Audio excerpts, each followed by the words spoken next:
Assalamu alaikum wa rahmatullahi ta'ala wa barakatuh. Alhamdulillah, leo taasisi yenu ya Khidmatul Umma tuko Mkwajuni Transformer Kiwalani Ilala.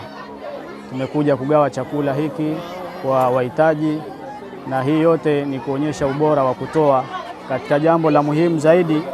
Tumefundishwa na Mtume Muhammad sallallahu alaihi wasallam kutoa ni jambo bora zaidi.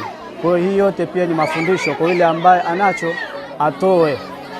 Kwa hiyo ndugu zangu, hili ni jambo, ni fursa adhimu. Kwa hiyo tuitumieni fursa hii kwa wale ambao wana uwezo wa kutoa na kuchangia katika jambo kama hili. Jambo hili ni muhimu sana.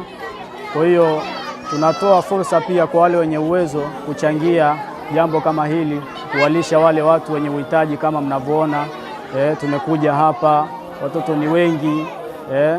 Kwa hiyo tuchangie kwa namba ambazo zinapita hapo chini, ili tuweze kumwezesha yule ambaye hana chakula, anatarajia msaada kutoka kwa wale watu wenye uwezo, inshallah.